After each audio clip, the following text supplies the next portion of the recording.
लड़कियों के लिए कुछ बंधन बनाए हैं और उम्मीद करते हैं कि वो उन बंधनों में बंधी रहे। लेकिन जब लड़की वो बंधन तोड़ देती है तब वो बेचारी नहीं रहती। ऐसी ही एक कहानी है 25 साल की मेघा की। मेघा की शादी सुबोध से हुई है। वो बहुत अच्छी कंपनी में जॉब करता है, लेकिन उसकी माँ कंचन को अपने बेटे की नौकरी पर बहुत घमंड है। मेरा बेटा इतनी बड़ी कंपनी में जॉब करता है और फिर भी इतनी मामूली सी लड़की से शादी कर ली। अगर किसी बड़े घर की लड़की से शादी करता तो खूब सारा दहेज, रुपया, पैसा मिलता मेरे बेटे को। मेघा, ए मेघा, कहाँ मर गई? जल्दी आ। जी माँ जी, आपने बुलाया मुझे? तो सारा दिन घर में पड़े पड़े करती क्या रहती है? कुछ घर का काम भी देख ले। देख, घर कितना गंदा पड़ा है। कोई मेहमान घर पर आ गया तो क्या कहेगा? माँ जी, मैंने तो सुबह जल्दी उठकर साफ सफाई कर दी थी।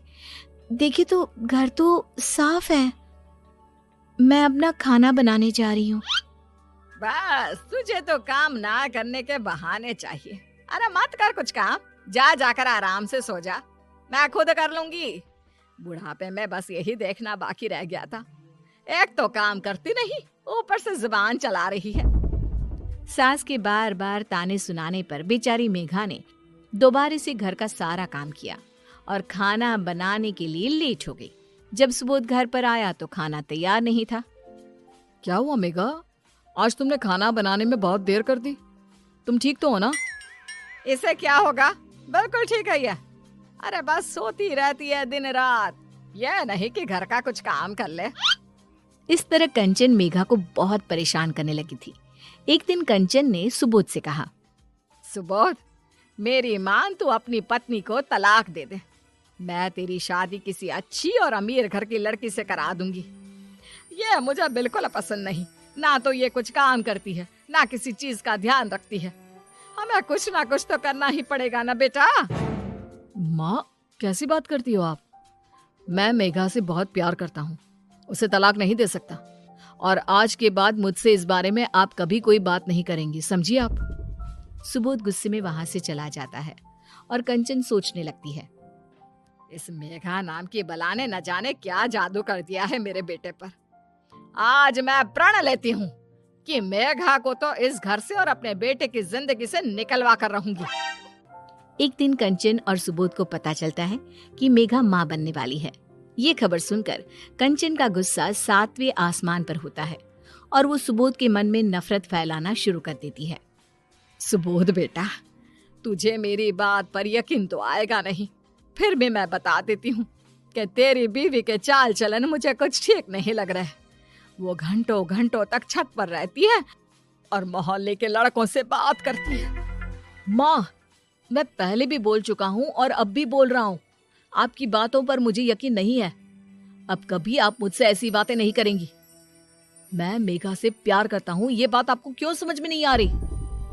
बेटा, तुझे बताना मेरा फर्ज था, सो मैंने बता दिया। आगे तेरी मर्जी।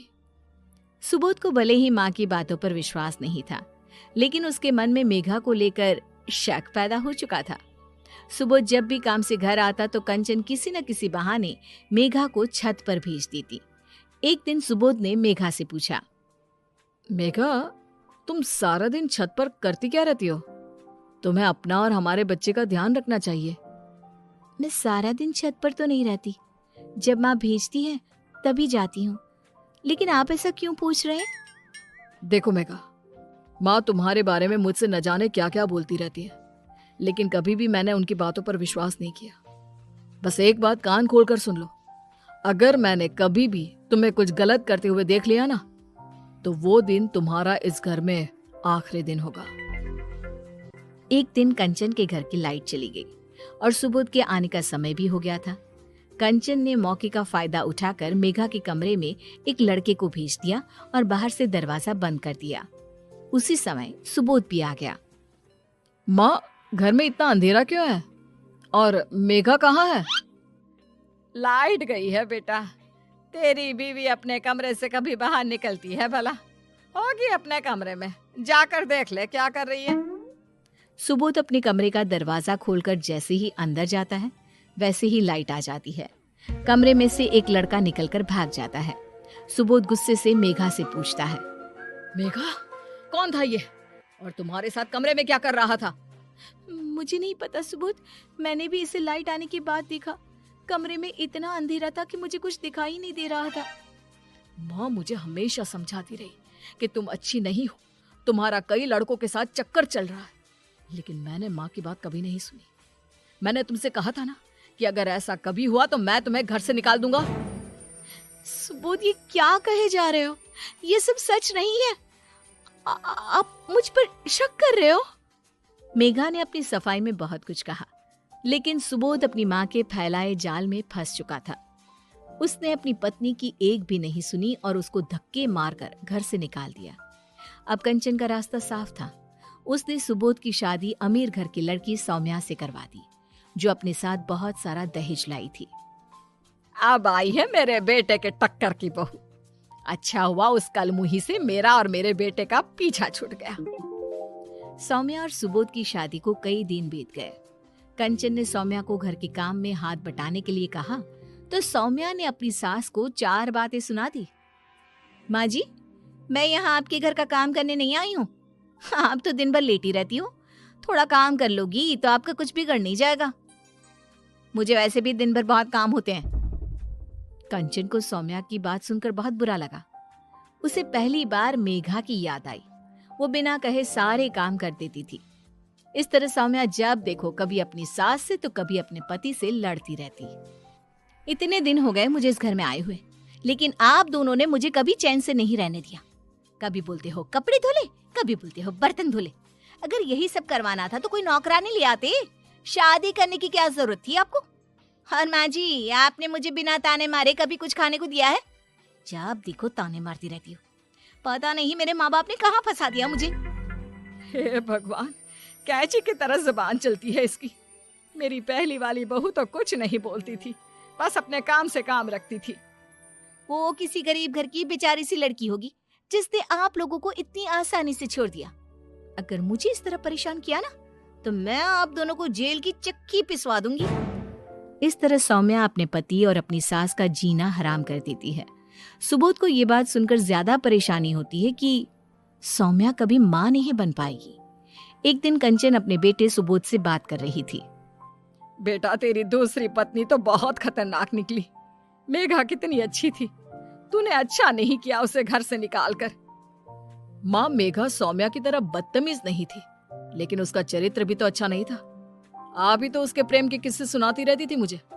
अगर उस दिन कमरे में मैं उसे किसी और लड़के के साथ नहीं देखता तो शायद मैं उसकी सच्चाई कभी नहीं जान पाता। नहीं बेटा सुबोध, वो गलत नहीं थी। मैंने ही बार बार तेरे दिल में शक भरा और उस लड़के को मैंने ही पैसे देकर मेघा के कमरे में भेजा था ताकि तू सब कुछ अपनी आंखों से देख ले और उसे घर से निकाल दे। ये बात सुनकर सुबोध को बहुत गुस्सा आया, लेकिन सुबोध कुछ बोल पाता उससे पहले ही सौम्या ने सारी बातें सुन ली थी। छी माँ जी, कितनी घटिया सोच है आपकी। कोई अपनी बहू के साथ ऐसा कैसे कर सकता है? मुझे तो यकीन नहीं हो रहा।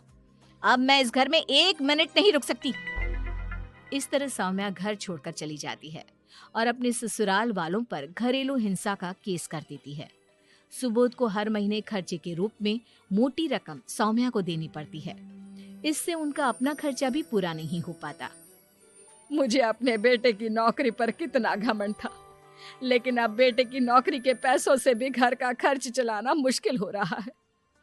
बेटा, तू मेघा को वापस ले आ। क्या पता वो हमें माफ कर दे तो हमारे घर की सारी परेशानियां दूर हो जाए। माँ की बात मानकर सुबोध मेघा के घर चला जाता है। वो देखता है कि मेघा एक छोटे से बच्चे के साथ खेल रही है। वो किसी अच्छी कंपनी में जॉब करती है। मेघा सुबोध को देखकर तीखे स्वर में बोलती है, आप कौन सा नया इल्जाम देने आए हो सुबोध? मुझे माफ कर दो मेघा, मैंने तुम्हें गलत समझा। इसमें मेरी कोई गलती नहीं थी। माँ ने मुझे जो दिखाया मैंने वही देखा। मेघा, ये बच्चा हमारा है ना? नहीं सुबोध, ये बच्चा सिर्फ मेरा है।